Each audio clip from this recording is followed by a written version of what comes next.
The blinding flash of 1,000 cameras is a sound you get used to. For Harrison Drake, Hollywood's golden boy director, it was the rhythm of his life, a percussive beat confirming his own success.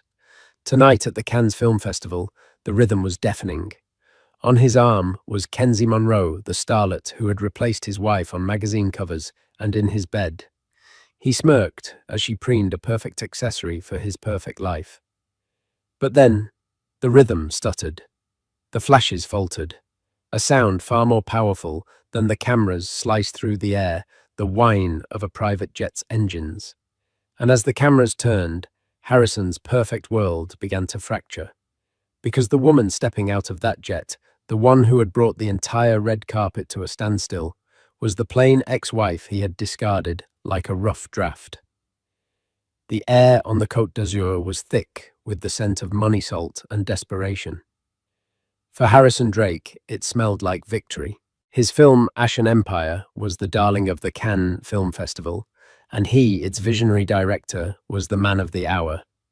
He adjusted the lapels of his Tom Ford tuxedo, a gesture of practiced nonchalance that he'd perfected over years of red carpets. Beside him, Kenzie Monroe, poured into a glittering, near-naked Zuhair Murad gown, played her part to perfection, her laughter tinkling like wind chimes for the microphones of Entertainment Tonight and Variety. "Harrison, you've done it again," a reporter shouted. "From indie darling to blockbuster king. What's your secret?" Harrison's smile was a masterpiece of controlled charisma. "You just need a clear vision," he said, his hand possessively on the small of Kenzie's back. "And you need to surround yourself with people who believe in that vision, who shine as brightly as the work itself." The jab, though veiled, was for an audience of one, a ghost, who haunted his triumph, his ex-wife, Isabella Rossi. Just 18 months ago, Isabella had been the one standing just out of frame, holding his coat, making sure his publicist had his schedule. Her own, simple, elegant, but ultimately forgettable dress. A stark contrast to the glitz around her. Isabella, with her quiet intelligence, her steady gaze and her complete lack of interest in the performative circus of Hollywood. She had been his rock for 12 years, the silent partner in his ascent. She'd managed their finances with a shrewdness that baffled him, turning his early meager paychecks into a formidable portfolio. She'd read every draft of his scripts, her notes always delivered gently on paper, never in front of others, sharpening his stories and deepening his characters in ways he'd never admit. He remembered their last fight in their sprawling Pacific Palisades home, the glass walls overlooking an indifferent ocean. He had just wrapped Ashen Empire, the film he knew would launch him into the stratosphere. Kenzie had been his lead actress, and their on-set affair was the worst-kept secret in the industry. "I can't do this anymore, Izzy." He'd said the nickname, a cruel relic of a love that had long since curdled. "We're just on different paths." Isabella had looked at him, her face pale, her dark hair pulled back in its usual simple knot. She wore a plain grey cashmere sweater and jeans. She was the picture of comfort, of home, of everything he now found suffocating. "What path is that?" "Harrison, the one that ends with you believing your own publicity." "It's about image," he'd shot back, his voice echoing in the minimalist space she had so carefully curated. "Look at you. You're brilliant. I know, but you're not. Aspirational. When I step onto a red carpet, I need a partner, not a manager. Kenzie, she understands the brand." The word had hung in the air between them, brand. That's what he had become. That's what their life was supposed to be. And she was off-brand. The divorce was swift and brutal. His high-powered lawyer, Harriet Walsh, painted Isabella as an unsupportive, frumpy homebody, holding back her dynamic husband. The press, fed a steady diet of curated leaks from Harrison's team, ran with it. They ran photos of Isabella taking out the recycling bins, her face makeup-free, juxtaposed with glamorous shots of Harrison and Kenzie at Chateau Marmont. The headlines were merciless: Drake's drab wife dumped for dazzling starlet, the woman who couldn't keep Hollywood's hottest director. Isabella never fought back. She took the settlement, a fraction of what she was owed, but enough to disappear, and she did just that. She vanished from the Los Angeles scene, leaving Harrison to build his new life on the ashes of their old one. He told himself it was for the best. He was free. He was with a woman who matched his ambition, whose beauty was a currency he could spend.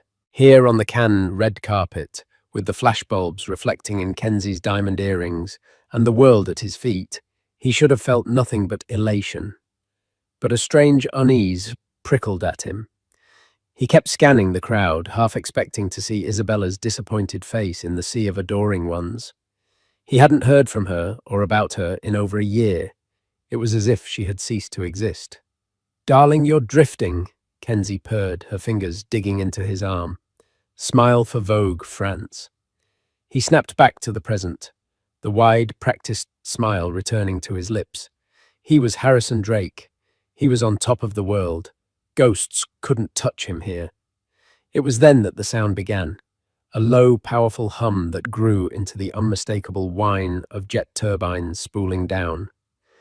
It was coming from the nearby Mandelieu airfield, reserved for the wealthiest festival attendees. It was an audacious sound, an acoustic interruption of the carefully orchestrated red carpet ballet. Heads began to turn. The long lenses of the paparazzi, like a flock of metallic birds, swiveled away from him and Kenzie. "What is that?" Kenzie asked, annoyed at the shift in focus. Harrison squinted toward the airfield, a flicker of irritation crossing his face. Someone with more money than manners, probably. Some tech billionaire trying to make an entrance. A sleek silver Gulfstream G700. A plane that screamed new money and absolute power, taxied into view, its navigation lights blinking defiantly. It stopped, and a staircase gleaming under the festival lights descended to the tarmac. For a moment, nothing happened. The entire red carpet held its breath. The reporters, the photographers, even the stars, all stared captivated by the unscheduled drama. Harrison felt a strange, cold premonition crawl up his spine. The door of the jet opened. The silence that fell over the photographer's pit was absolute. It was a void of clicks and shouts, a vacuum of stunned awe.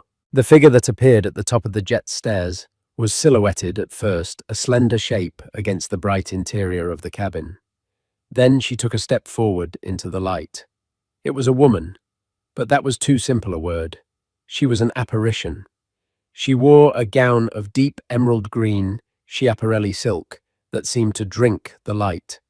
It wasn't a dress designed for ingenues. It was a statement of power.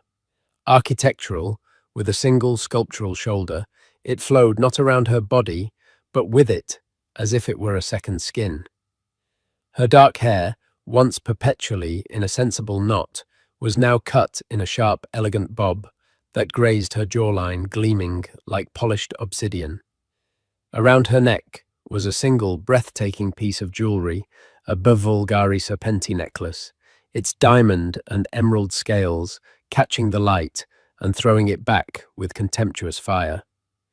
But it wasn't the clothes or the jewels that held the world captive. It was her face. The face Harrison knew better than his own.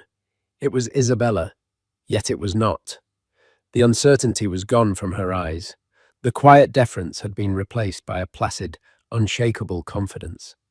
Her skin, once pale now, had a sun-kissed glow, as if she'd spent the last year sailing seas he could only dream of. She didn't smile for the cameras. She didn't have to. She simply paused at the top of the stairs, her gaze sweeping over the scene below with a cool, analytical calm.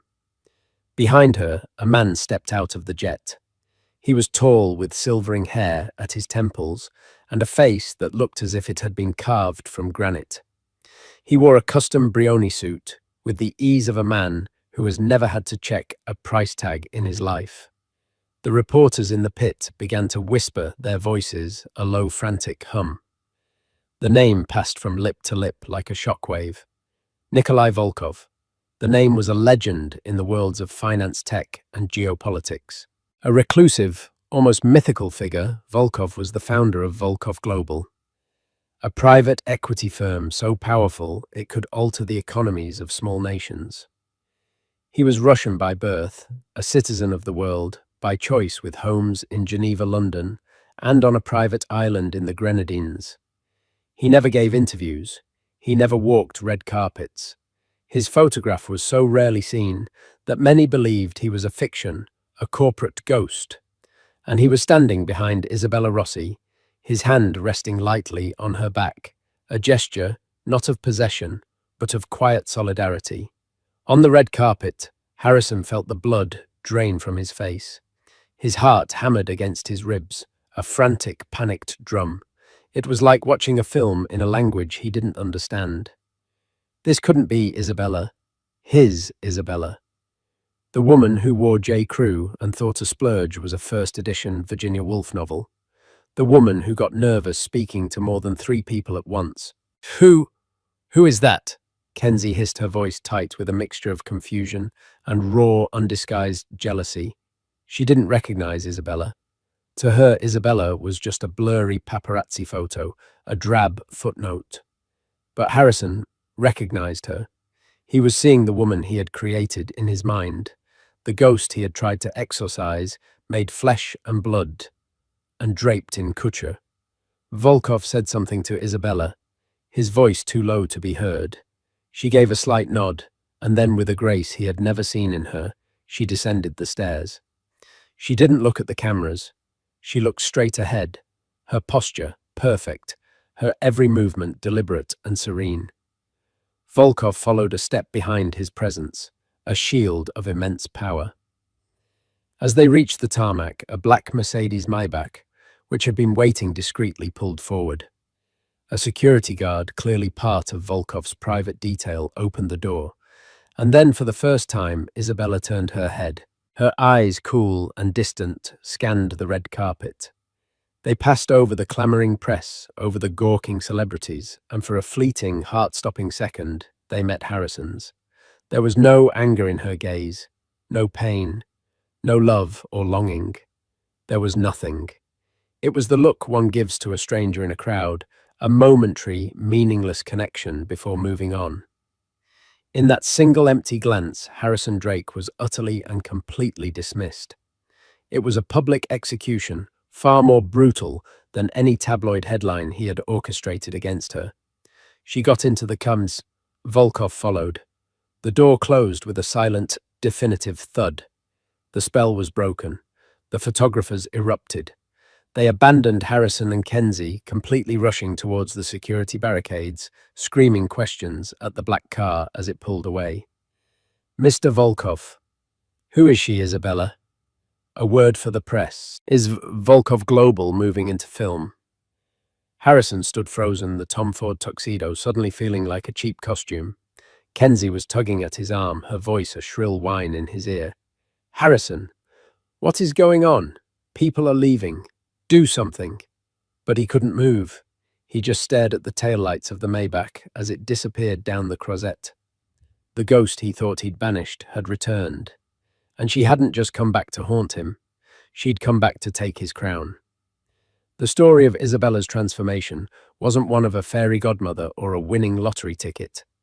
It was a story of quiet deconstruction and meticulous rebuilding, a process that began in the tear-soaked wreckage of her marriage.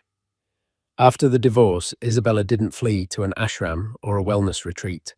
She went to Geneva, Switzerland. The choice was deliberate. It was the antithesis of Los Angeles' old, discreet and serious. It was a city of bankers, diplomats and watchmakers, people who understood the value of precision and silence. She chose it because it was a place where her particular brand of intelligence, the kind Harrison had dismissed as merely managerial, was a valued commodity. With the settlement money, she rented a modest but elegant apartment overlooking the lake and enrolled in a master's program at the University of Geneva, not in business, but in art history and authentication. It was a passion she had buried for years. Her grandfather, an Italian immigrant, had been a small-time art dealer with an incredible eye, and he had taught her everything he knew. She had a gift for seeing the story behind the canvas, for recognizing the subtle brushstroke of a master or the telltale flaw of a forgery. It was a world of facts, history, and tangible value, a welcome antidote to the smoke and mirrors of Hollywood. For 6 months, she immersed herself in study. She lost the weight of her grief and the pallor of a life lived in someone else's shadow. She spent her weekends exploring small galleries and auction houses, not buying but observing. She was retraining her eye, honing the gift her grandfather had given her. She cut her hair, bought clothes that suited her own minimalist aesthetic. Acris the Ro Loro Piana, not for a man's approval, but for the simple pleasure of inhabiting her own skin. She was becoming herself piece by piece. She met Nikolai Volkov, not at a glamorous party, but at a dusty Christie's preview for an estate auction of old master drawings. It was a low-profile event, attended only by serious collectors. Isabella was there for a class assignment, studying a series of what were believed to be minor works by a student of Rembrandt. Volkov was there because he owned the auction house's parent company. He rarely attended such events, but his top art advisor was ill, and he had a peculiar interest in the Rembrandt school. He stood at the back of the room observing the observers, his mind a silent ledger of human behavior. He noticed Isabella immediately. She wasn't cooing over the marquee pieces. She was standing in front of a small, forgotten drawing of a sleeping dog, catalogued as follower of Rembrandt. She had a small magnifying glass and was studying the cross-hatching on the paper with an intensity that bordered on religious devotion. She spent nearly 20 minutes in front of the small, unfashionable piece. Intrigued, Volkov approached. "You see something the experts have missed," he stated, his voice a low rumble with a faint Russian accent. It was not a question. Isabella looked up, startled. She saw a man whose eyes held the unnerving stillness of a predator. She wasn't intimidated. She was tired of being intimidated. "I see an inconsistency," she said, her voice clear and steady. "The catalogue says it's Dutch paper from the 1650s, but the watermark, you can barely see it against the light. It's a fleur-de-lis.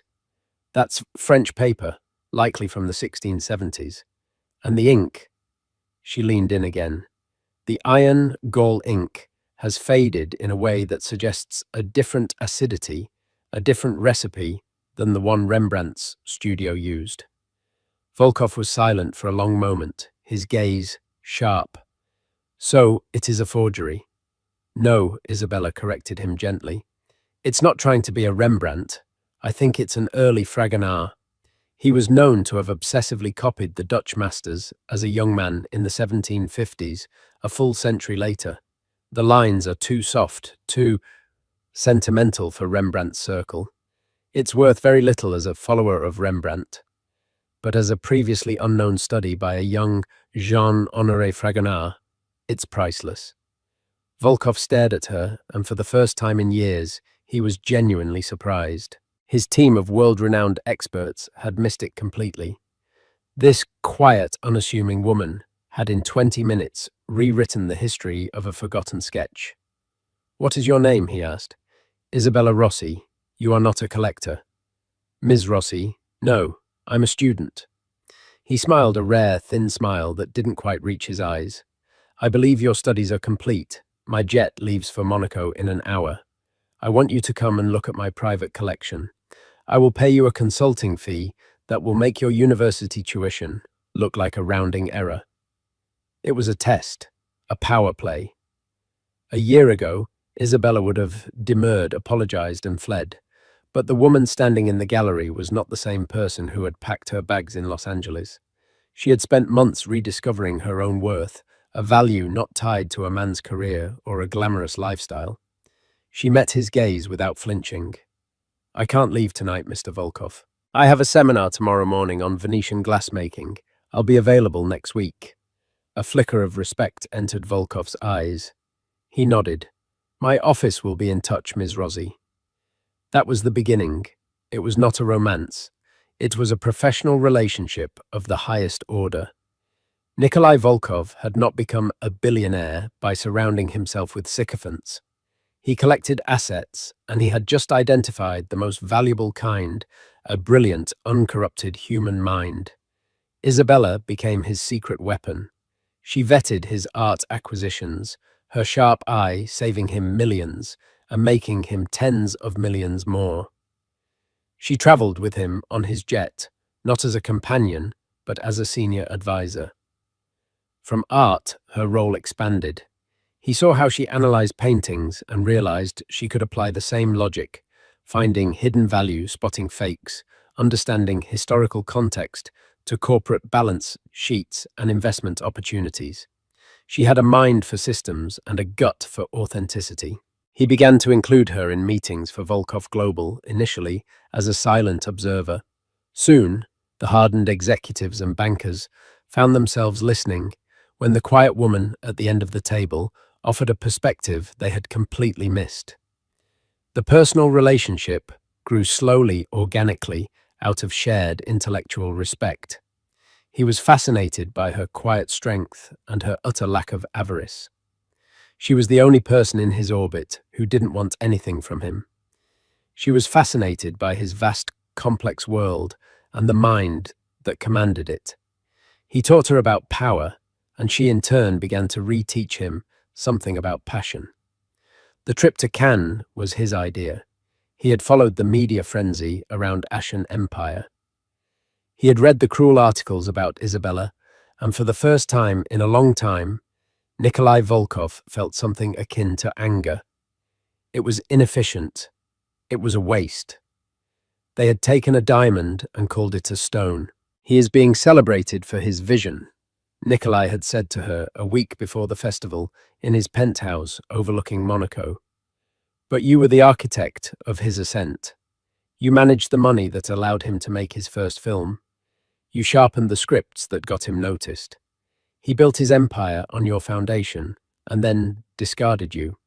This is an imbalance in the market. It needs to be corrected. I don't want revenge, Nikolai Isabella had said, looking out at the super yachts in the harbour. This is not revenge, Isabella, he replied, his voice soft. Revenge is a messy, emotional affair. This is a market correction. We are not going there for him. We are going so the world can see the asset they undervalued.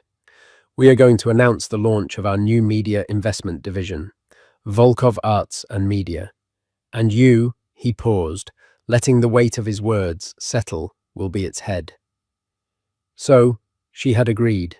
The Schiaparelli gown, the Bulgari necklace, they weren't a costume. They were a uniform, the uniform of a woman who had finally stepped into her own power, a power that had been there all along, just waiting to be authenticated. The party was held on the Odyssey, a 150-meter super yacht chartered by a Saudi prince for the festival's elite. It was the kind of event where deals worth more than the GDP of some countries were sealed with a handshake and a glass of vintage Dom Perignon. Harrison Drake was there not as a conqueror, but as a ghost. The story of Isabella's arrival had spread through Cannes like wildfire. It wasn't just gossip, it was financial news. Nikolai Volkov, the titan of industry, had not only appeared in public, but had unveiled a new partner and a new venture. The focus had shifted entirely from Harrison's film to the mysterious woman on the billionaire's arm. Ashen Empire was suddenly old news. Harrison nursed a scotch, the ice rattling against the glass in his trembling hand. He had been trying to get his publicist on the phone for hours, but she was busy doing damage control. Kenzie had become sullen and accusatory, her earlier adoration curdling into resentment. You told me she was nobody, she'd hissed at him in their suite at the Hotel Martinez. A pathetic little mouse. She's with Nikolai Volkov. Do you know who that is? He could buy our entire studio with the change in his sofa. Now, at the party, Kenzie was pointedly ignoring him, laughing too loudly with a rival actor. Harrison felt a cold, unfamiliar panic. His entire identity was built on being the center of attention, the man in control. Now, he was a spectacle of a different kind, the man who had been upstaged by the woman he threw away. He had to talk to her. He had to understand. He had to regain some semblance of control. He saw her across the deck. She was speaking with Luc Besson, the famed French director, and the CEO of Sony Pictures Classics. Nikolai Volkov stood nearby, a silent, imposing guardian, speaking with the French Minister of Culture. Isabella wasn't being paraded. She was holding court. She held a flute of champagne, but wasn't drinking it. Her posture was relaxed, her expression engaged and intelligent as she discussed the distribution challenges for independent European cinema. Harrison straightened his jacket, pasted on a facsimile of his charming smile, and moved toward her. This was his world. He knew how to navigate these waters. Well, well, he said, his voice a little too loud, a little too forced. Look who it is. Isabella Rossi, taking Cannes by storm. I have to say, Izzy, I'm impressed. Quite the upgrade. Luc Besson and the Sony exec looked at him, then at Isabella, their expressions carefully neutral. The air crackled with tension. Isabella turned to him slowly. Her face betrayed no emotion. She was not the flustered, emotional woman he could so easily manipulate. This was a stranger. Harrison, she said, her voice even and cool. It was the first time she had spoken to him in 18 months. I heard your film was well received. Congratulations. It was a polite, professional courtesy, delivered with the same warmth one might offer a bank teller. The dismissal was profound. Don't Harrison me, Izzy. We were married for 12 years, he said, trying to force an intimacy that was no longer there. What is all this? Who is this guy? Did you hit the jackpot? The Sony executive cleared his throat. If you'll excuse us, Isabella, we can continue this tomorrow. He and Besson made a hasty retreat, sensing the impending explosion. Isabella didn't look away from Harrison. The jackpot, as you call it, was realizing my own value. Something you were never able to calculate. Oh, please, he scoffed, his charm giving way to his raw, wounded ego. Don't give me some self-help garbage. You fell into the arms of a billionaire. It's the oldest story in the book. Before Isabella could respond, a shadow fell over them. Nikolai Volkov had finished his conversation and moved to her side. He was taller than Harrison, and his stillness seemed to suck the air out of the space around them. Mr. Drake, Volkov said. His English was perfect, clinical. My partner and I were having a professional discussion. I would appreciate it if you did not interrupt. He emphasized the word partner, making it clear it was not a romantic euphemism, but a statement of fact. Harrison, emboldened by scotch and desperation, turned on him. You stay out of this. This is between me and my ex-wife. Volkov's eyes, the color of a winter sky, narrowed slightly. Ms. Rossi is my colleague, he said, his voice dropping to a dangerously low temperature. And you are embarrassing yourself. You are behaving like a jilted lover, when in fact you were the one who terminated the contract. It is illogical. Just then, Kenzie sashayed over her eyes, flashing with fury.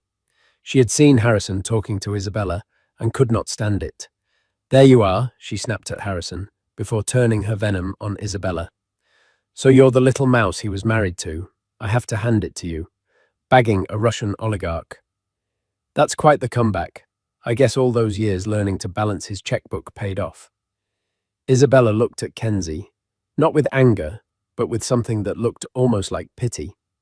It was the look of a woman observing a caricature of her former self, a woman whose entire worth was tied to the man she was with. You've misunderstood. Ms. Monroe, Isabella said, her voice calm and precise. I don't balance Mr. Volkov's checkbook. I manage a multi-billion-dollar investment portfolio for his firm. You are in Harrison's film. I, on the other hand, am in a position to finance films. There is a difference. The words landed like slaps. Kenzie's jaw dropped, her painted-on smile faltering. She looked from Isabella's serene face to Harrison's stunned one. Harrison felt the deck of the yacht sway beneath him. She wasn't his accessory. She wasn't his ghost. She was a power player. He had come here seeking control and had found only humiliation. He looked at Isabella, at the woman he had called drab and unaspirational, and for the first time he saw not what he had lost, but what he had failed to see. He had owned a masterpiece and in his ignorance had kept it in the attic. "This isn't over." He snarled a pathetic threat from a king who had just been dethroned. Isabella gave a small, sad shake of her head. "You're right, Harrison," she said, and her voice was no longer cold, but tinged with a genuine final sorrow. "It isn't, but not in the way you think." She turned, and with Nikolai Volkov at her side, walked away, leaving Harrison and Kenzie alone in the center of the deck, the object of 100 pitying, scornful stares. The poisoned chalice of fame had been passed, and Harrison was finally forced to drink. The seed of the great twist in Harrison Drake's life wasn't planted on a yacht in Cannes, but years earlier in a dusty attic in suburban New Jersey. When Isabella's grandfather, Lorenzo Rossi, passed away, he left her his modest house. While clearing it out before the sale, long before Harrison had made his first feature film, Isabella found a trunk. Inside, amongst old photographs and service medals from the Italian army, was a stack of yellowed, brittle paper tied with a faded red ribbon. It was a manuscript.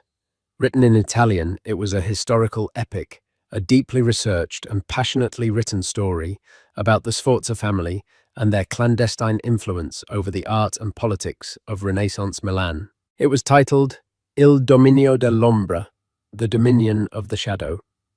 Her grandfather, a man she knew only as a quiet art dealer, had secretly been a writer, a historian. The story was magnificent, full of intrigue, betrayal, and the secret power that art wielded over society. It was rough, unfinished, but the vision was staggering. She was young then and deeply in love with Harrison, a struggling film student with grand ambitions. In a moment of unguarded intimacy, she shared her discovery with him. She translated chapters for him aloud, her voice filled with pride for the grandfather she was only now getting to know. Harrison had been electrified. "This is it, Izzy. This is a real story," he'd exclaimed.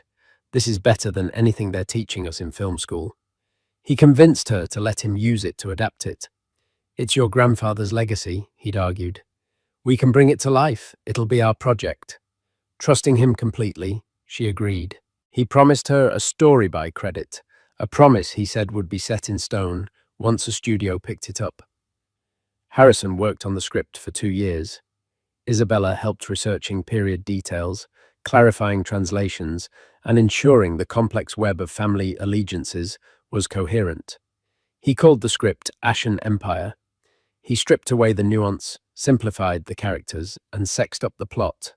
He kept the core story, the secret history, the artistic intrigue, but he buried its soul under a mountain of Hollywood convention. When he finally got an agent, the agent gave him blunt advice. "The story is fantastic, but you can't have 2 unknown names on the script." A story by credit for a dead Italian immigrant nobody's heard of, it's a non-starter. It needs to be your vision, solely. Written and directed by Harrison Drake. It's cleaner, more powerful. Harrison, desperate for his break, agreed.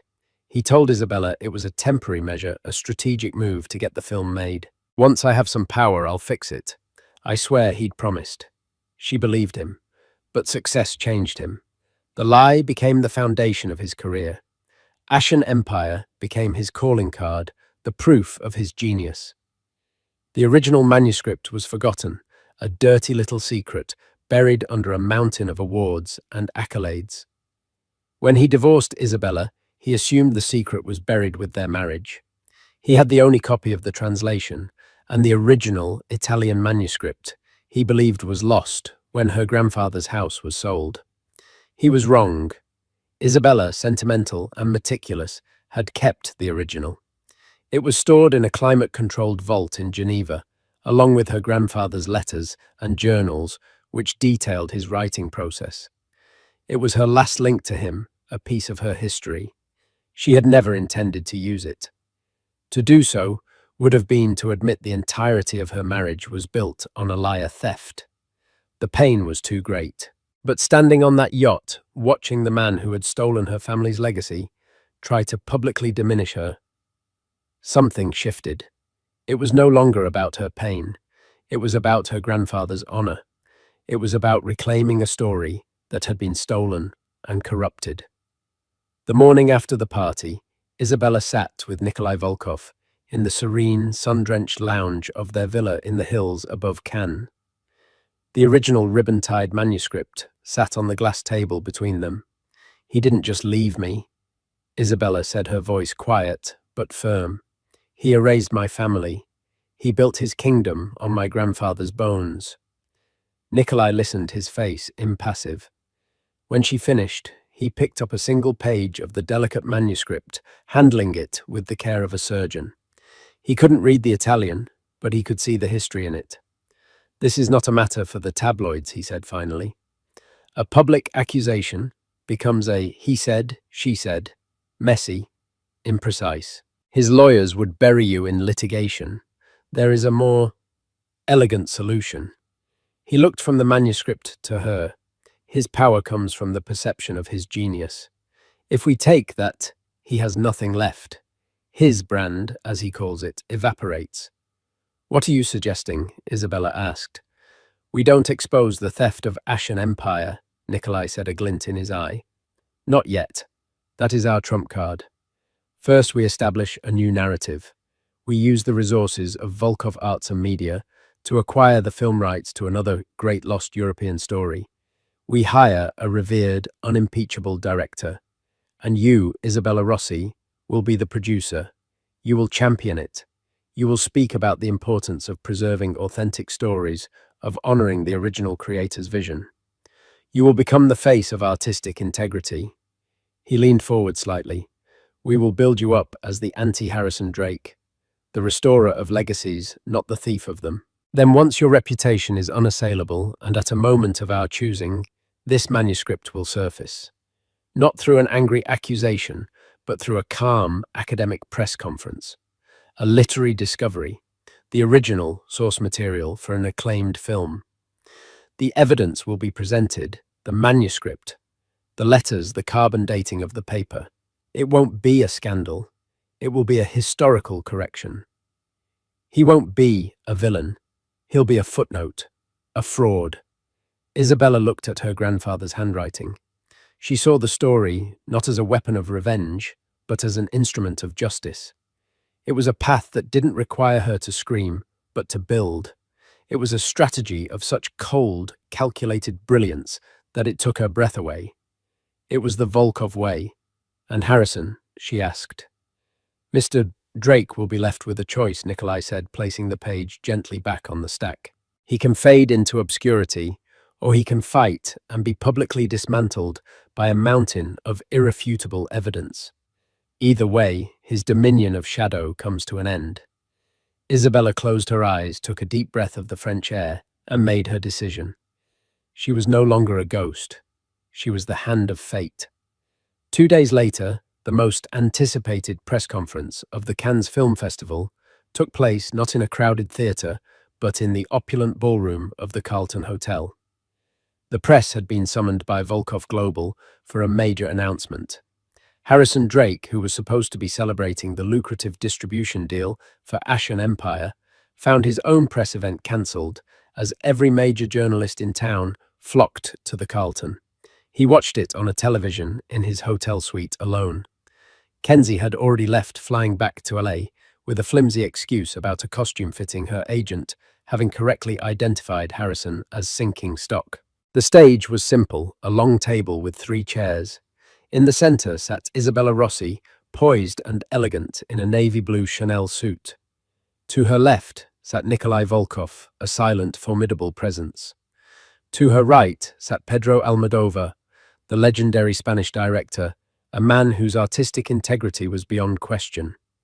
Isabella was the one who spoke.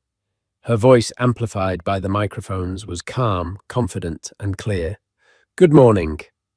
We are here today to announce the first official project of Volkov Arts and Media," she began.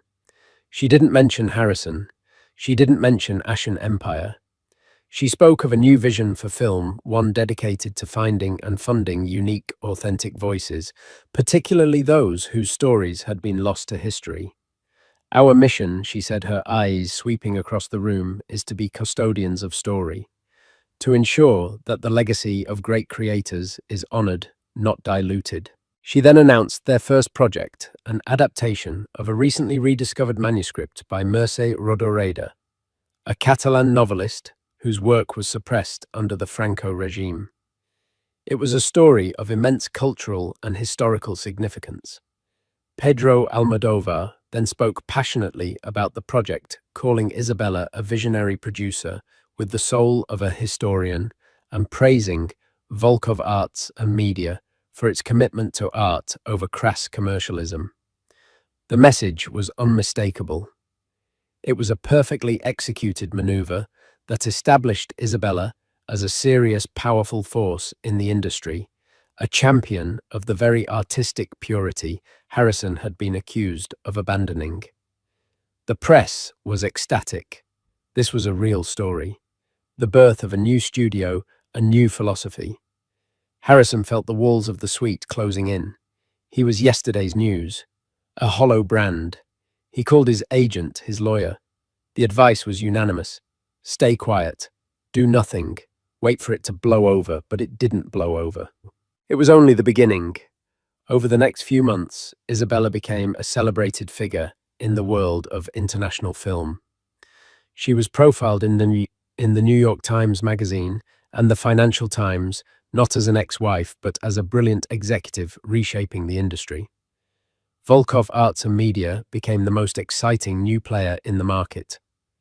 Harrison's world, meanwhile, was crumbling. The buzz around Ashen Empire had died, eclipsed by Isabella's story. Whispers began to circulate. People who had known them both in the early days started talking. Small inconsistencies in Harrison's story of how he came up with the idea for the film began to surface. No one made a direct accusation, but the narrative was shifting. His genius was no longer seen as a given. It was now a question mark. The final move came 6 months after Cannes. It wasn't a press conference, but an academic symposium hosted by Columbia University's Department of Italian Studies, funded by a grant from the Volkov Foundation. The keynote address, delivered by a renowned textual scholar, was titled Il dominio dell'ombra, a lost masterpiece, and its modern adaptation. The presentation was a clinical, brutal dismantling of Harrison Drake's entire career. Using spectroscopic analysis of the ink and paper, carbon dating, and comparisons of her grandfather's known letters to the manuscript's handwriting, the scholar proved unequivocally that the manuscript was an authentic document written by Lorenzo Rossi between 1977 and 1980. Then he presented a side-by-side textual analysis of the original Italian story and the screenplay for Ashen Empire. The core plot points, character arcs, and thematic elements were identical. The theft was laid bare not as a messy accusation, but as an indisputable academic fact. The fallout was immediate and catastrophic. The Writers Guild of America launched an investigation. The studio that had distributed Ashen Empire issued a statement. Harrison's Oscar, which he had won for Best Original Screenplay, was now the subject of intense debate about a potential recall. His agency dropped him. The projects he had lined up vanished overnight. There was no angry confrontation, no dramatic showdown. Isabella never spoke his name in public again. She didn't have to. She had played the long game and she had won. The last time Harrison saw her was on a screen. It was the Golden Globes, a year after their Cannes encounter. She was on stage accepting the award for Best Foreign Language Film for the Rodoreda adaptation. She looked radiant in a simple, elegant Dior gown, her arm linked with Pedro Almodovar's. She thanked her team, the director, and the cast. Then she added something at the end, her voice filled with a quiet, genuine emotion. And finally, she said, looking directly into the camera, "I want to dedicate this to the storytellers whose voices were almost silenced. To my grandfather, Lorenzo Rossi, your legacy is safe now." In his cavernous, empty house in the Pacific Palisades, the house he would soon have to sell Harrison Drake, the man who wanted to be a brand switched off the television. He was nothing, a ghost in his own life, haunted by the memory of a woman he had called plain and the masterpiece he had been too foolish to recognize and too arrogant to honor. He had built an empire of ash, and she had simply let the wind blow it away. 2 years after the Golden Globes, the name Isabella Rossi was synonymous with prestige. Volkov Arts and Media had become a sanctuary for visionary filmmakers, a studio that measured its success not in opening weekend grosses, but in cultural impact and critical acclaim. Isabella moved through this world with a quiet authority that was more potent than any shouted command. Her partnership with Nikolai Volkov had deepened into one of mutual respect and genuine affection, a silent alliance that was the envy of all who witnessed it. She was in New York for the premiere of their latest film, a haunting drama by a young Korean director that was already being hailed as a masterpiece. After the rapturous applause and the glittering after-party at the Museum of Modern Art, she returned to her suite at the Amman, New York. A single plain white envelope had been slipped under her door. There was no stamp, no address, just her name written in a familiar cursive hand. Her heart didn't race. It just stilled. She knew the handwriting instantly. Inside was a single sheet of cheap notebook paper. Isabella, I know you have no reason to grant me this. I'm not asking for forgiveness or money or help. I am asking for 10 minutes of your time. For a conversation we should have had 15 years ago. Tomorrow, 10 a.m., Cafe Reggio on McDougal Street.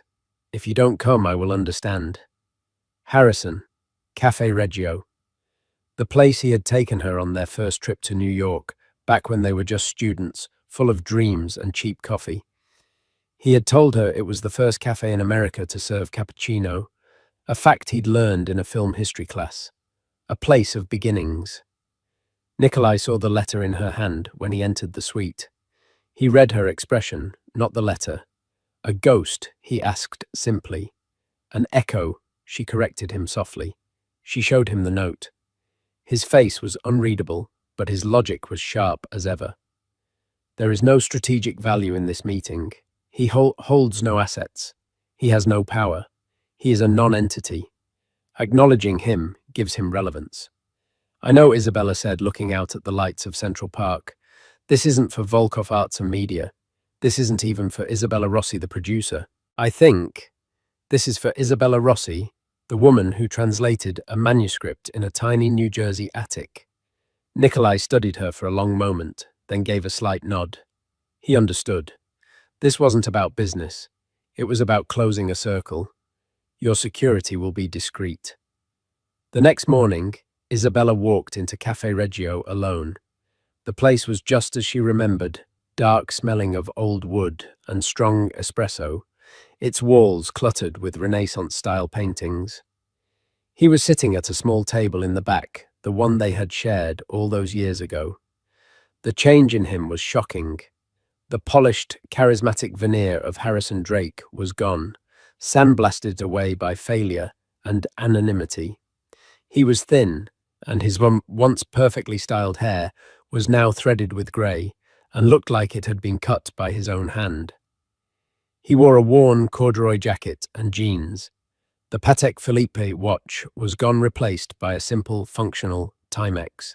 The only thing that remained were his eyes, and they were filled with a profound, soul-deep weariness. When he saw her, he flinched as if her presence was too bright for the dim cafe. He stood up awkwardly. "Thank you for coming, Harrison," she said, her voice neutral. She remained standing. "Please." He gestured to the chair. 10 minutes. She sat. A waitress came over, but Isabella shook her head. He had a cup of black coffee in front of him, untouched. For a moment, he just looked at his hands. "I teach screenwriting now," he said, his voice raspy. "At a community college outside Cleveland. The kids are hopeful. They think they're all going to be the next big thing." He gave a small, bitter laugh. "I tried to tell them that story is about truth." He finally looked at her. "I didn't build my life on a lie, Isabella.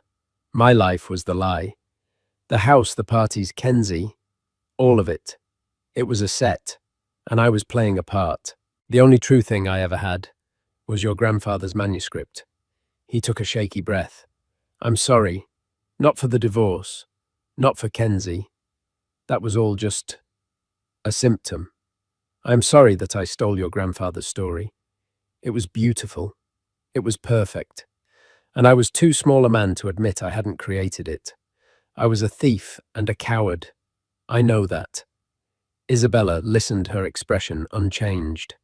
This was the confession she once thought she needed, but she now found it hollow, sad.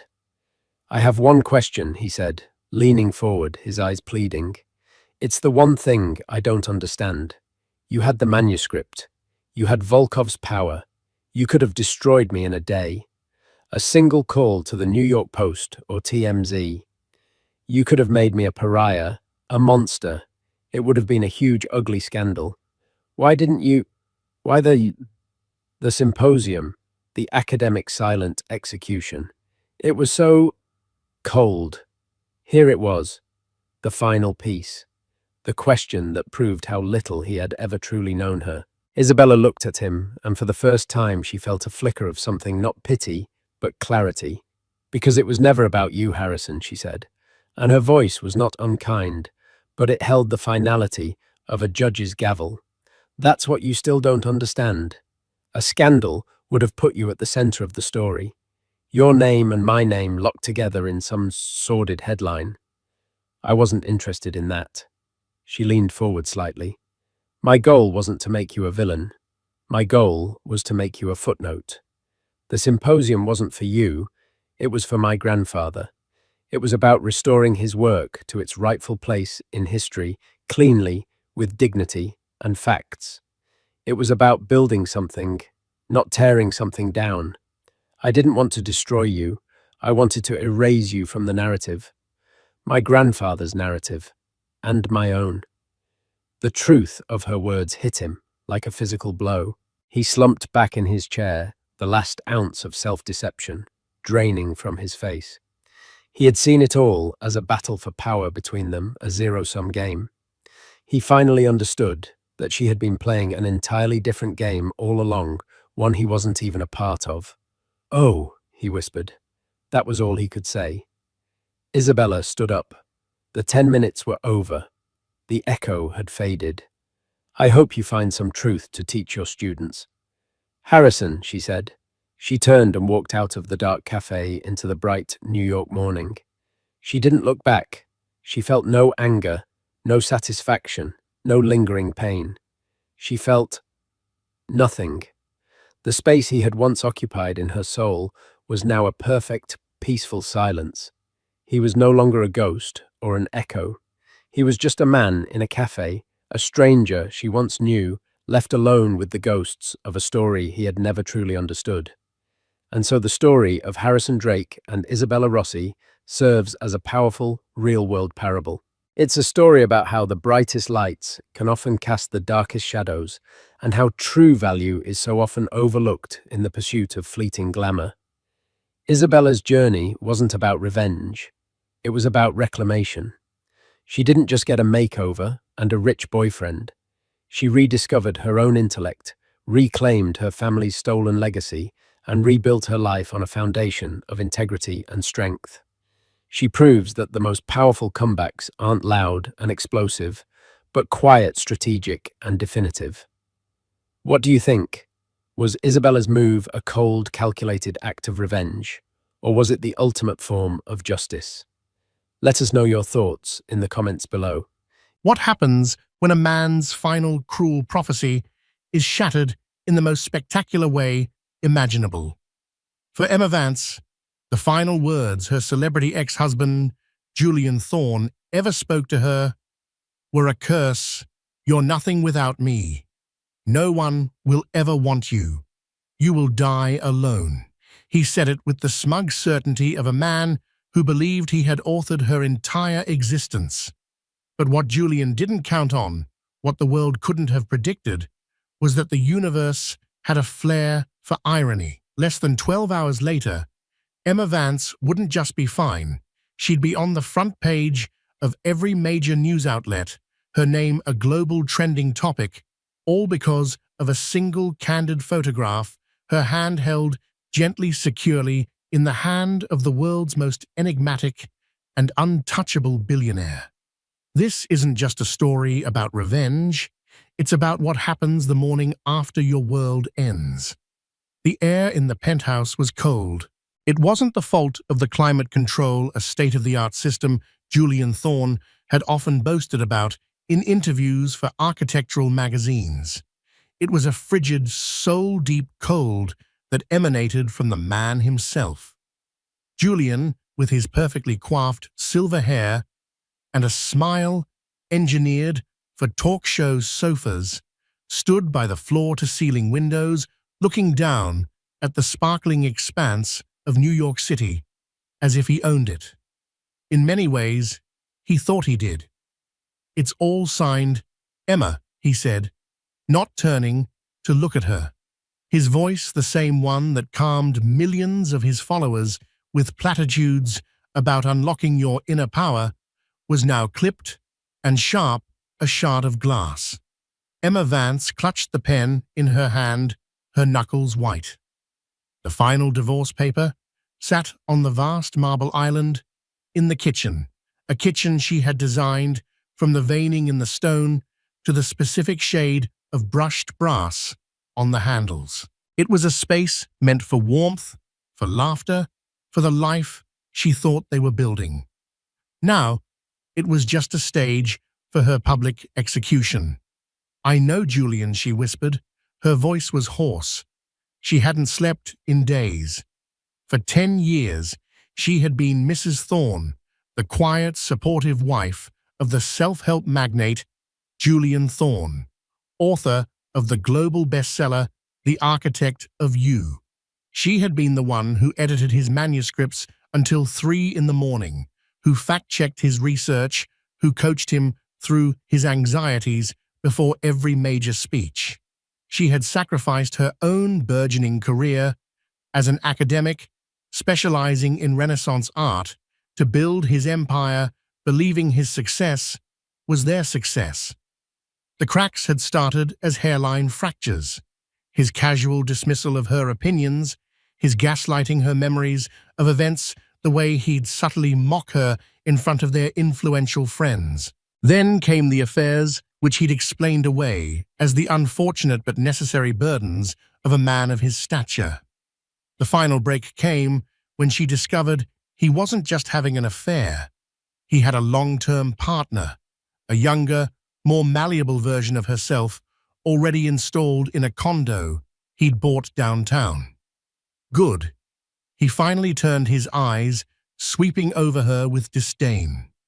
She wore a simple grey cashmere sweater and jeans, a stark contrast to his tailored Zegna suit.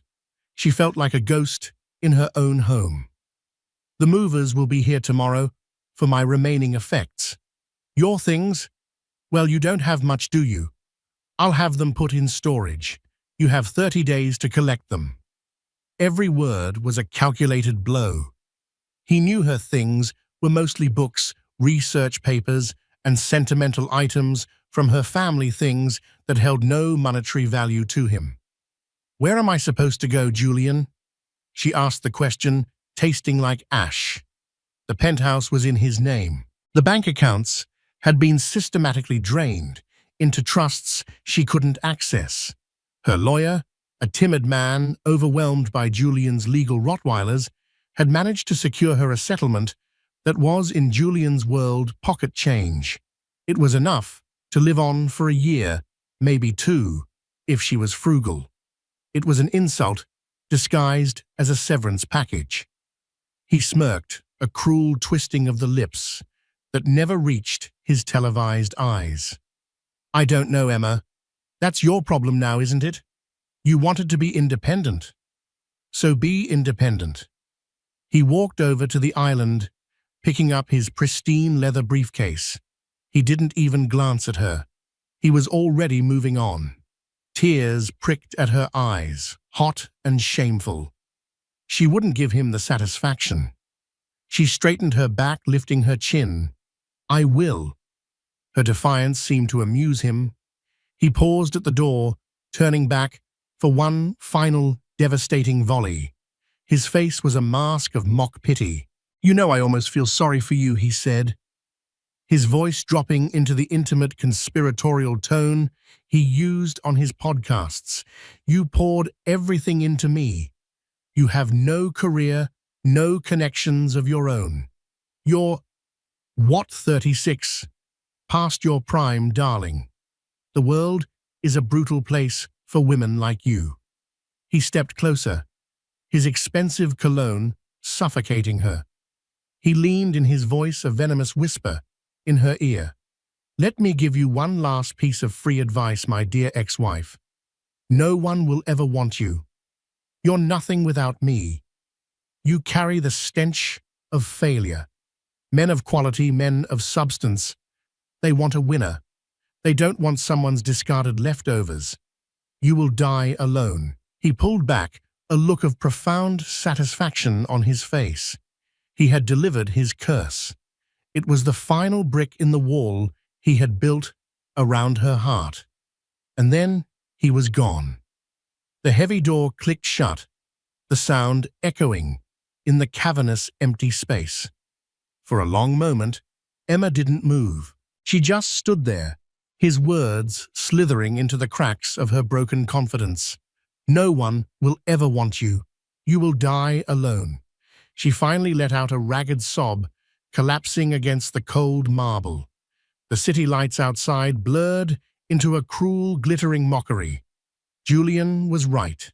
She had given him her youth, her intellect, her loyalty.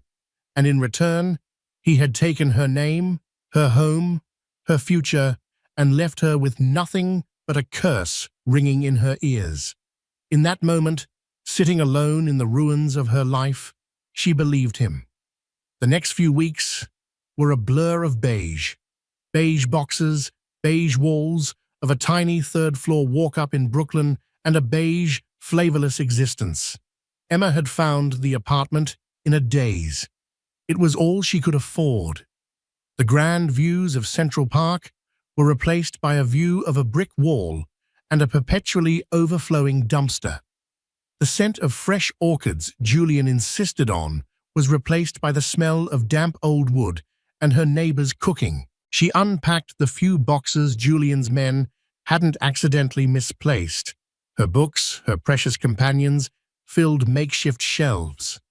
Her research notes on the artist Artemisia Gentileschi, a female painter who had triumphed over immense personal violation and patriarchal oppression, felt like a cruel joke. Emma had once dreamed of writing the definitive book on her. Now she could barely summon the energy to read the titles. Julian's curse echoed in the cramped space. "No one will ever want you." It became the soundtrack to her lonely nights. She'd scroll through social media, a masochistic ritual. Julian was thriving. He was photographed with A-list actors giving talks at prestigious conferences, and his new girlfriend, a model named Crystal, was splashed across his Instagram, always laughing, always perfect. He had already rewritten their history, painting himself as the patient husband who had finally freed himself from a negative and uninspiring partner. His followers lapped it up, flooding his comments with praise for his strength and authenticity. Emma's only lifeline was Chloe Davies. Chloe, a sharp-tongued, fiercely loyal art gallery owner, had been her friend since college. She'd never liked Julian, calling him a self-help vampire who drains the life out of everyone and sells it back to them in a paperback. Chloe showed up one Friday evening, armed with 2 bottles of expensive wine and a container of pad thai. She took one look at the apartment, and Emma's gaunt face and her expression hardened. "Okay, that's it," Chloe declared, setting the food on a wobbly IKEA table. "The moping is officially over. Operation Phoenix begins now." Emma gave a weak smile. "I don't feel much like a mythical bird, Chloe. More like a pigeon with a broken wing." "Nonsense," Chloe said, pouring a generous glass of Sancerre. "You are Emma Vance. You can spot a forged Botticelli from 20 paces, and you can recite Vasari's lives of the artists backwards. That sociopath didn't give you your brain. He just tried to convince you not to use it. We just need to remind you who you are. Chloe talked for hours, her voice filling the quiet apartment with life. She spoke of new artists, of gallery openings, of the vibrant world that Emma had been cut off from. Slowly, tentatively, Emma found herself engaging, correcting a point Chloe made about the use of lapis lazuli in the Scrovegni chapel, the old fire of her intellect flickering faintly. "See, she's still in there," Chloe said, pointing at her with a shrimp-laden fork. "Now for the main event." She reached into her designer tote bag and pulled out a thick, cream-colored envelope. The cardstock was heavy, expensive. The calligraphy was elegant. "What's this?" Emma asked. "This," Chloe said with a flourish, "is your re-entry into the world. It's the St. Jude's Foundation Annual Benefit Gala, the biggest art world event of the fall. They're auctioning off a recently discovered Degas sketch. Everyone who is anyone will be there." Emma recoiled as if the envelope were on fire. "Chloe, no, I can't. What would I wear? Who would I talk to? Julian will be there. He's a patron." "First," Chloe said, ticking the points off on her fingers, "I have a friend at Marchesa who owes me a colossal favor. You will be dressed in a gown that will make angels weep. Second, you will talk to me. And third, screw Julian. Seeing you there looking magnificent and not giving a damn about him will be like a stake through his narcissistic heart. It's the perfect revenge." "I don't want revenge, Chloe. I just want to be invisible." "Too bad," Chloe countered. "Invisibility is cancelled. You've spent a decade in the shadows. It's time to stand in the light. Not for him, not for anyone else. For you. Remember the woman who wanted to write the Gentileschi book? The one who was passionate and brilliant? She wouldn't hide from a bully in a bespoke suit. She'd face him." Emma looked at the invitation. The St. Jude's Foundation. The very name felt like a sign. She thought of Julian's parting words, the poison of his curse. "You will die alone." Maybe he was right. Or maybe, just maybe, Chloe was. Maybe the only way to break a curse was to defy it. She took a deep breath, the first one that felt like it reached the bottom of her lungs in months. "Okay," she said, her voice stronger than it had been all evening. "Okay, I'll go." Chloe's smile was triumphant. "That's my girl. Now let's finish this wine. We have a phoenix to raise from the ashes." The ballroom of the Pierre Hotel was a galaxy of glittering chandeliers and even more glittering people. The air hummed with the low thrum of powerful conversations, scented with expensive perfume and ambition. Emma felt a wave of vertigo. For years, she had navigated these events at Julian's side, a silent accessory. Tonight, she was on her own, and it was terrifying. Chloe, true to her word, had worked magic. The Marchesa gown was a masterpiece of midnight blue silk that shimmered with every movement. It was elegant, understated, and fit her as if it were spun just for her. Her hair was swept up in a loose romantic chignon, and for the first time in a long time, the woman staring back at her from the reflection in a champagne flute looked not like a victim, but like herself. "Stop hiding behind the ficus," Chloe hissed, pulling her gently by the arm. "You look like a goddess. Own it." They circulated Chloe, greeting people with air kisses and sharp witticisms. Emma managed a few polite smiles, but her heart was hammering against her ribs. She kept scanning the crowd for Julian, a primal sense of dread coiling in her stomach. The auction began. The auctioneer, a man with a plummy British accent and a theatrical flair, charmed the room into parting with extraordinary sums of money for art vacations and experiences. Emma found herself genuinely captivated by the art, her professional eye, assessing the works, her mind momentarily distracted from her anxiety. The main event was the Degas sketch, a delicate, intimate drawing of a ballerina tying her shoe. Bidding was fierce, paddles shooting up across the room. Emma watched mesmerized when she saw him. Julian. He was sitting at a prominent front table, his arm possessively around Crystal's chair, his paddle held high. He wanted the Degas. Of course he did. It was a trophy. Emma felt a chill and turned away, needing to escape. "I need some air," she murmured to Chloe, slipping away from their table towards a set of French doors that led to a small, secluded terrace. The cool night air was a balm. The terrace was blessedly empty, overlooking a quiet courtyard garden. She leaned against the balustrade, closing her eyes, trying to will away the image of Julian's smug face. This was a mistake. She wasn't ready. "It's a beautiful piece, isn't it, the Degas?" The voice was deep, calm, and startlingly close. Emma's eyes snapped open. A man was standing a few feet away, half hidden in the shadows, looking not at her, but out at the garden. He was tall, dressed in a perfectly tailored tuxedo, but he wore it with a kind of casual indifference, as if it were a second skin. "Yes," Emma found herself saying, her voice a little breathless.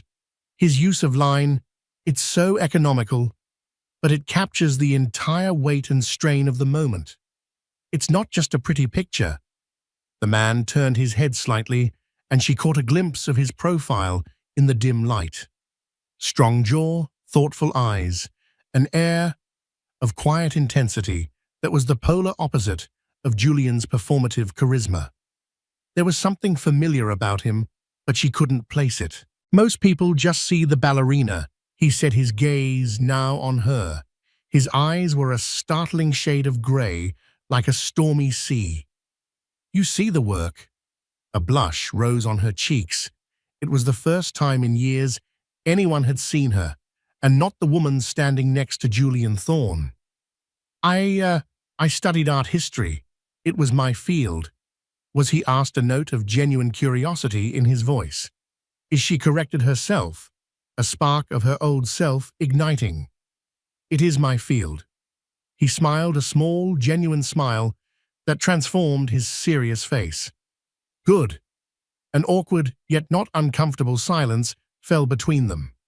From inside, they could hear the auctioneer's voice rising to a crescendo. "Sold to Mr. Julian Thorne." Emma flinched, the sound of his name a physical blow. She wrapped her arms around herself, the cold returning. The stranger's perceptive eyes missed nothing. "You know him," he stated. It wasn't a question. She gave a wry, bitter laugh. "He's my ex-husband. The divorce was finalized yesterday." The words tumbled out before she could stop them. She instantly regretted it. Why was she dumping her baggage on this handsome stranger? But he didn't recoil or offer empty platitudes. He just nodded slowly, his expression unreadable. "I'm sorry," he said, and it sounded like he actually meant for the turmoil, not for the divorce itself. She shook her head, trying to dismiss it. "It's fine. I should go back inside." "Wait," he said, taking a step closer. The space between them seemed to crackle with an unexpected energy. "My name is Alistair." He extended his hand. She placed hers in it. His grip was warm, firm, and surprisingly gentle. A jolt, like a static shock, shot up her arm. "Emma," she replied. "Emma," he repeated, as if testing the name on his tongue. "It was a pleasure to meet you, Emma, who sees the work." He held her hand for a fraction of a second longer than necessary. As she turned to walk back inside, her heart doing a strange, unfamiliar flutter, he spoke again, his voice soft. "For what it's worth, he didn't deserve that sketch. He only sees the ballerina." Emma walked back into the ballroom, her mind reeling. She didn't see the rest of the auction. She didn't even notice when Chloe returned to the table. She was consumed by the brief, intense connection with the man on the terrace, Alistair. As the gala wound down, Chloe helped her navigate the exit. They were waiting for their car when a flurry of activity erupted near the main entrance. A swarm of paparazzi, who had been waiting for a politician to leave, suddenly turned their lenses towards the doors. Alistair emerged. And suddenly, Emma understood. The flashes were blinding. Shouts of his name echoed in the night. Alistair Sterling. The Alistair Sterling. The reclusive tech billionaire. The prodigy who had made his fortune in sustainable energy and now ran the Sterling Foundation, one of the world's largest philanthropic organizations. He was notoriously private, rarely photographed, and his presence here was a major event. He seemed unfazed by the chaos, his expression impassive as his security team tried to clear a path. His gaze swept the crowd, and for a heart-stopping moment, his eyes met Emma's. There was a flicker of recognition, a ghost of the smile she'd seen on the terrace. Chloe was gaping. "Oh my God, you were talking to Alistair Sterling, the great white whale of the Forbes list." Before Emma could answer, the crowd surged. A clumsy photographer stumbled backward, bumping into Emma and sending her off balance. She gasped, expecting to fall, but a strong hand shot out and caught her arm, steadying her. Another hand instinctively found hers, lacing their fingers together in a firm, protective grip. It was Alistair. He had broken from his security cordon and was suddenly right there, his body shielding hers from the jostling crowd. "Are you all right?" he asked, his voice low and concerned, meant only for her. She could only nod, speechless. The world seemed to slow down. The roar of the paparazzi, the shouting, it all faded into a dull hum.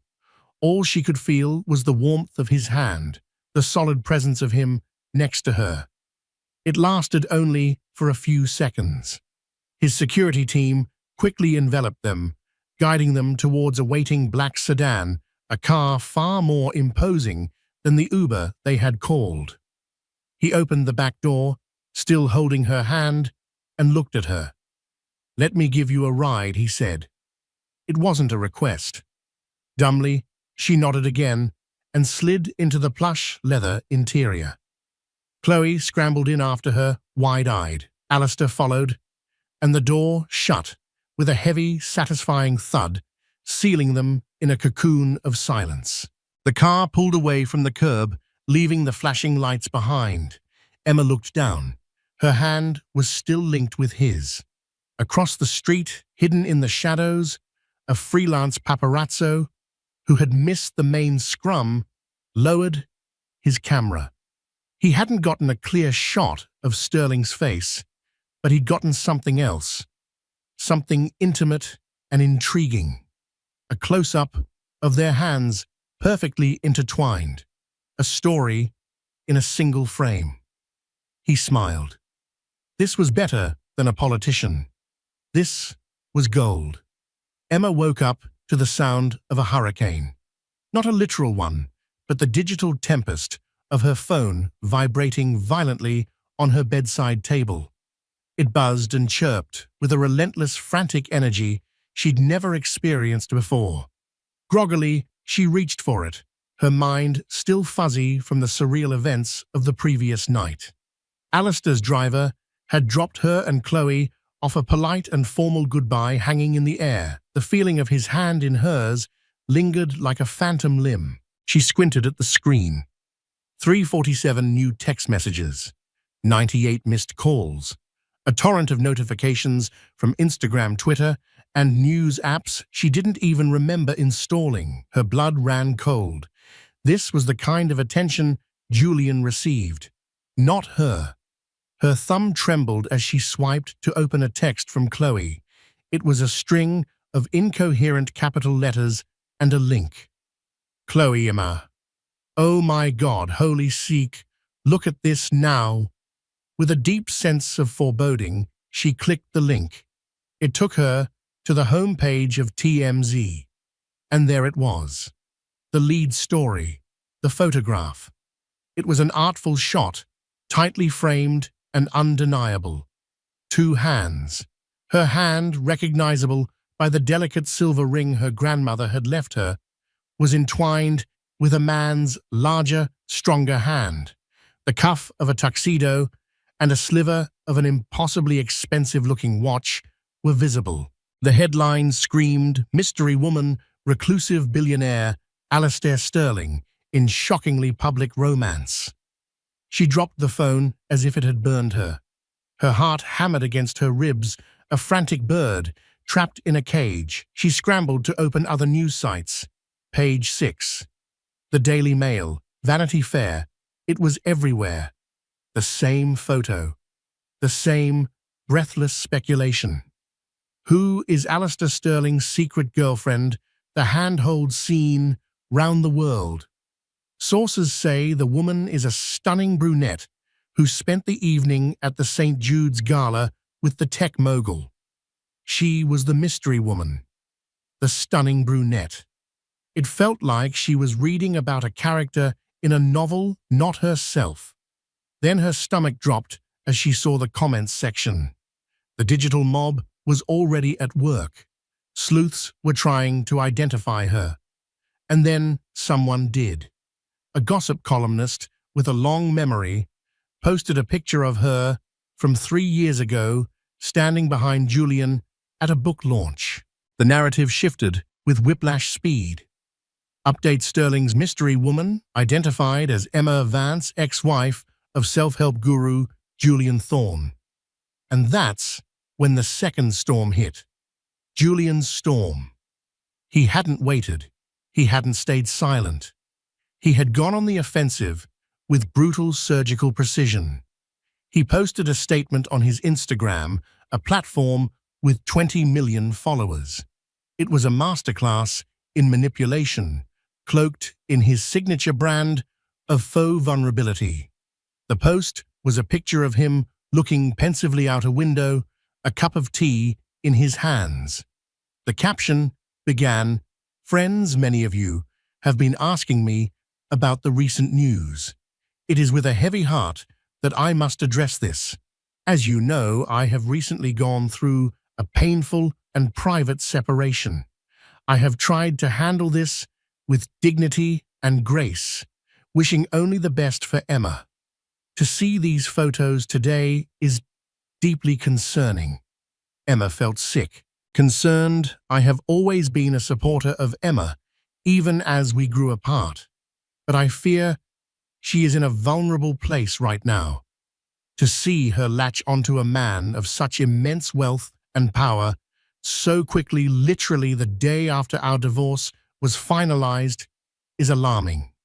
I pray that she is not being taken advantage of, and that this is not a cry for help or a desperate attempt to fill a void. I am worried for her well-being. I will be making no further comment on this matter, as I wish to focus on healing. Please send her your positive energy. It was diabolical. In one fell swoop, he had painted her as a mentally unstable, desperate gold digger. He was the concerned, sensitive ex-husband. She was the pathetic, grasping woman. He had co-opted the language of therapy and wellness, a language she had helped him perfect, and turned it into a weapon against her. The comments were a tidal wave of vitriol aimed squarely at her. Wow, she didn't waste any time, did she, gold digger alert? Poor Julian. He's so classy. She's clearly a mess. I knew there was a reason he left her. She sounds like a parasite. Hope Alistair Sterling sees her for what she is. She's just using him for his money. The curse. You're nothing without me. No one will ever want you. He was making it come true, not by magic, but by the brute force of public opinion. He was branding her, defining her for the entire world before she could even speak a word in her own defense. Her tiny apartment felt like it was closing in on her. The brick wall outside was a prison. She curled into a ball on her bed, the phone lying face down on the floor, still buzzing, still spewing poison. The shame was suffocating. He had won. He had utterly, completely destroyed her. She had defied his curse for one night, and in return, he had unleashed hell. The tears she had held back for so long finally came not as a gentle rain, but as a racking, hopeless storm. The knocking was soft at first, then more insistent. Emma ignored it, pulling a pillow over her head to block out the world. It was probably a reporter or a process server with a cease and desist letter from Julian's lawyers for besmirching his good name. Emma, it's Chloe. Open this door right now, or I'm calling the fire department and telling them I smell gas and a crazy woman with a vintage toaster. Reluctantly, Emma dragged herself to the door and unbolted it. Chloe swept in her face a mixture of fury and concern. She was holding a large bag from a fancy bakery and the morning papers, which she promptly threw in the trash. "Don't read that garbage," she ordered. "I've already seen it. That man is not a human being. He's a sentient, weaponized press release." Chloe took in Emma's tear-streaked face and crumpled form, and her expression softened. "Oh, honey." She enveloped Emma in a hug. "Don't you let him do this to you. Don't you let him win. He already has Chloe," Emma croaked. "Look at what they're saying. The whole world thinks I'm some desperate, grasping social climber. He knew exactly what he was doing." "Of course he did," Chloe said, her voice steely. "This is his playbook. Control the narrative, isolate the target, publicly humiliate. He did it to that journalist who wrote a critical profile of him 2 years ago. Remember? He's a predator." Just then, Emma's intercom buzzed, making them both jump. Emma stared at it in terror. "Don't answer it," she whispered. "It could be the pizza I ordered for moral support," Chloe said, trying to lighten the mood. She pressed the button. "Who is it?" A calm, male voice, devoid of static, came through the speaker. "It's Alistair Sterling." "For Emma Vance." Emma and Chloe froze, staring at each other in disbelief. "Alistair Sterling. Here, at her third-floor walk-up in Brooklyn." "Let him in," Chloe hissed, suddenly galvanized. "For God's sake, Emma, buzz him in." In a daze, Emma pressed the button. A few moments later, there was a quiet knock on her apartment door. She opened it to find him standing there. He was dressed not in a tuxedo, but in dark jeans, a simple gray t-shirt, and a lightweight jacket. He looked younger, less intimidating, but the same quiet intensity radiated from him. He was holding a small, unassuming cardboard box. "Miss Vance." "Emma," he said, his grey eyes searching her face. He saw the tear tracks, the fear. His expression wasn't one of pity, but of a kind of grim understanding. "I know this is an intrusion. May I come in?" She could only nod, stepping aside. He walked into her tiny living room, his presence making the space feel both smaller and safer at the same time. He glanced around at the bookshelves, his eyes lingering on the titles. "I came to apologize," he said, turning back to her. "My presence last night and my carelessness brought this circus upon you. I am truly sorry for that." "It's not your fault," Emma said, finding her voice. "It's his. It's my world that has invaded yours." Alistair countered. "And I have some experience with this, which is why I'm here." He placed the box he was carrying on her coffee table. "This is for you." She opened it cautiously. Inside was a sleek silver device. "It's a secure, encrypted satellite phone," he explained. "Untraceable, unhackable. My personal number is the only one programmed into it. Your current phone is a liability. The press can track it. It can be hacked. This is safe. Emma stared at him, bewildered by the practicality and foresight of the gesture. I also saw his statement. Alistair continued, his voice hardening almost imperceptibly. It was a cowardly and calculated attack. He is attempting to define you before you have a chance to define yourself. I will not allow that to happen. Chloe, who had been watching from the kitchen doorway like it was a tennis match, finally spoke up. Damn right. But how do we fight back? He has 20 million followers who think he's the second coming. Alistair met Chloe's gaze, giving her a nod of respect. You don't fight him on his battlefield. You don't sling mud. You render his attacks irrelevant by telling the truth, but on your own terms. He looked back at Emma, his focus entirely on her. He's accused you of being a gold digger. So we show them you have no interest in my money. He's painted you as unstable. So we show them your strength and intelligence. A spark of anger, hot and clean, finally burned through Emma's despair. He built his entire empire on my work. The words hung in the air. Alistair's expression sharpened. What do you mean, his book? Emma said, the story pouring out of her now. The Architect of You. It was supposed to be my book. My dissertation was on the philosophical concept of the self in Renaissance art, how artists and thinkers of the time constructed their public and private personas. It was about authenticity, legacy, building a life of substance. I had a manuscript, years of research. Julian, he took it. He read it, simplified it, stripped out all the academic nuance, and repackaged it with pop psychology buzzwords. He stole my soul and sold it as a self-help guide. Chloe looked horrified. Emma, you never told me it was that direct. I was ashamed, Emma admitted. And he convinced me that no one would ever believe me, that it was our project. Alistair was silent for a long moment, his jaw tight. He looked from the pain in Emma's face to the bookshelves crammed with her life's passion. Do you have proof? He asked quietly. Drafts, notes, emails. Emma's heart leaped. Yes, they're in storage, old laptops, boxes of notes. I have everything. Alistair's expression was now one of cold, clear purpose. He was no longer just a handsome stranger or a reclusive billionaire. He was an ally, a powerful one.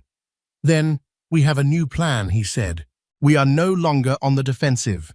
He wrote that he's concerned about you. Let's give him something to be genuinely concerned about. He looked directly at Emma, and for the first time, she saw not just kindness, but a deep, formidable strength that he was offering to share. He tried to take your voice, Emma. I think it's time the world finally heard it. The next week was a whirlwind of covert operations and quiet strategy orchestrated from Alistair Sterling's minimalist Soho office, a place that felt more like a modern art gallery than a corporate headquarters. There were no reporters outside, no paparazzi. Alistair's world was protected by a level of security and discretion that was an art form in itself. His team, a small group of fiercely loyal and terrifyingly competent individuals, retrieved Emma's boxes from storage. They worked with a forensic IT specialist who recovered every draft, every time-stamped note, every email exchange from her old hard drives. They laid it all out on a large conference table, a mountain of evidence that traced the intellectual genesis of the Architect of You directly and unequivocally to Emma. There were her early manuscripts full of complex academic arguments next to Julian's later dumbed-down versions with his handwritten notes in the margins changing her phrasing into marketable sound bites. It was a clear and damning paper trail of intellectual theft. Seeing it all laid out, Emma felt a profound sense of validation, followed by a surge of cold fury. "He didn't just steal my words," she said to Alistair, her voice shaking with emotion. "He stole my entire thesis on life. And then he used it to lecture the world and me about authenticity." Alistair stood beside her, his presence a steady anchor. Over the past few days, their alliance had deepened into something more. They'd spent hours talking not just about Julian, but about everything. She learned about his own past with the media, a vicious, untrue story about his family that had made him retreat from public life years ago. He learned about her passion for Artemisia Gentileschi, and he listened, truly listened, with an intensity that made her feel seen and heard in a way she never had with Julian.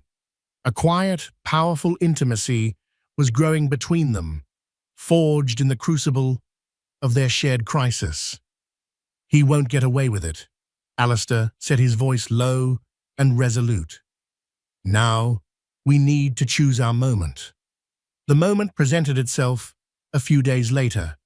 An invitation arrived for Julian to be the keynote speaker at the Global Integrity Summit, a Davos-like conference for tech leaders and media personalities. His topic, dripping with irony, was truth and transparency in the digital age. "It's perfect," Chloe said, her eyes gleaming. "It's his home turf. He'll feel untouchable. The hubris will be off the charts. He'll have the whole event locked down," Emma countered, a knot of anxiety tightening in her stomach. "I can't just walk in and accuse him." "You won't have to," Alistair said. He tapped a few commands into his tablet. A picture of a woman with sharp eyes and a no-nonsense haircut appeared on the screen. "This is Sarah Jenkins. She's moderating his keynote. She's one of the toughest investigative journalists in the business. She owes my foundation a favor for funding her documentary on dark money in politics. More importantly, she hates frauds." The plan was audacious. Sarah Jenkins, armed with a dossier of Emma's evidence, would conduct the Q&A after Julian's speech. She wouldn't ambush him with accusations. She would do it with his own words and with Emma's. The day of the summit, Emma felt sick with nerves. She wasn't at the conference hall. She was with Alistair and Chloe in a secure viewing suite nearby, watching the live feed on a massive screen. She had done her part. She had written a formal, eloquent statement and had given Sarah Jenkins her blessing to use her research, her words, her story. The broadcast began. There was Julian on a massive stage, bathed in a reverent blue light. He was at the peak of his powers, delivering a smooth, charismatic speech about the importance of living an authentic life. He even had the gall to reference his divorce. Recently, he said, his voice thick with false emotion, "I had to make a difficult choice to align my private life with my public values of honesty and growth. It was painful, but living your truth is never easy." Emma felt Alistair's hand find hers under the table. She gripped it tightly. Julian finished his speech to thunderous applause. He sat down beaming as Sarah Jenkins took the seat opposite him. She started with a few softball questions, lulling him into a state of comfortable arrogance. Then she shifted. "Julian, your book, The Architect of You, is built on a very powerful central metaphor of constructing a life. It's incredibly detailed. I was curious about your research process." Julian preened. "It was years of work, deep personal intellectual exploration. It really came from my soul." "Interesting," Sarah said, looking down at her notes. "Because I have here some academic papers from 2012, written by a then Emma Vance, that explore the exact same theme, the construction of persona in the Renaissance. The language is remarkably similar. For instance, you write, To be authentic is to be the sole architect of your own reality. A fascinating turn of phrase. Almost identical to Ms. Vance's 2011 dissertation proposal, which states, "The Renaissance ideal was to be the sole architect of one's public reality." A flicker of panic in Julian's eyes. The audience murmured. Sarah pressed on her voice like ice. In Chapter 3, you discuss the facade of legacy, Ms. Vance's research uses the exact same term, the facade of legacy, in relation to the Medici family. On page 184, you use an anecdote about Michelangelo. That anecdote is lifted almost verbatim from an email Ms. Vance sent you in 2013, which we have a copy of. Shall I go on? The color drained from Julian's face. He was sputtering, trying to interrupt. This is an ambush. My work with my ex-wife was a collaboration. She was my partner. Was she a collaborator when you registered the copyright solely in your name? Sarah countered, her voice sharp. Was she a collaborator when you pocketed the entirety of the 8-figure advance? We spoke to your publisher. Her name is not mentioned on any contract. In fact, we have a statement from Ms. Vance herself. And then on the giant screen behind the stage, a picture of Emma appeared. Not a paparazzi shot, but a professional, dignified headshot they had taken days before. Beside it, her statement began to scroll.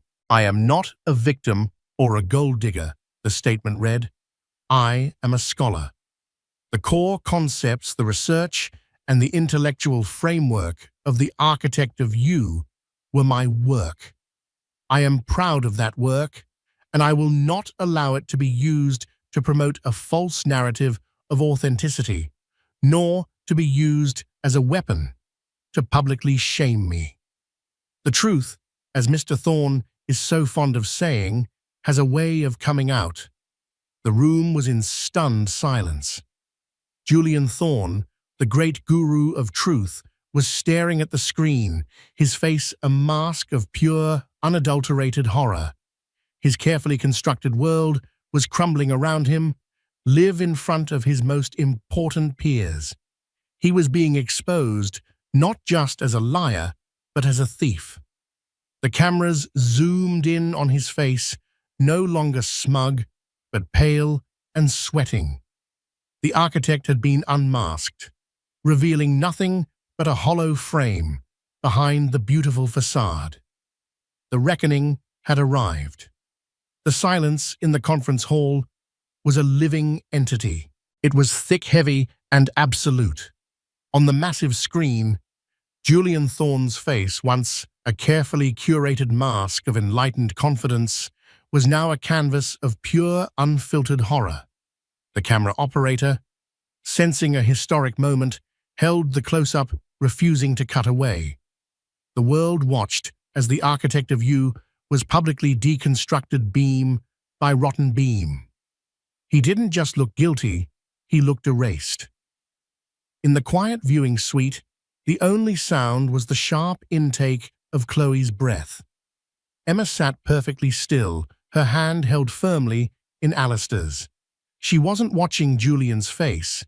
She was watching the words on the screen. Her words, her truth, finally illuminated for all to see.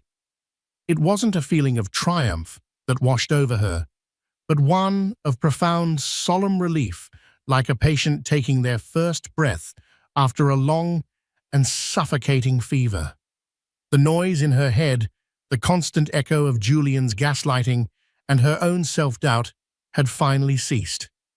Alistair squeezed her hand gently. "How do you feel?" he asked, his voice low.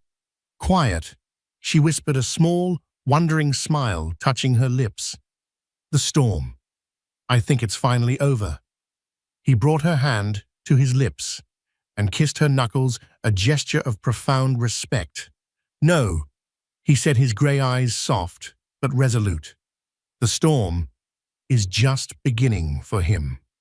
For you, this is the dawn."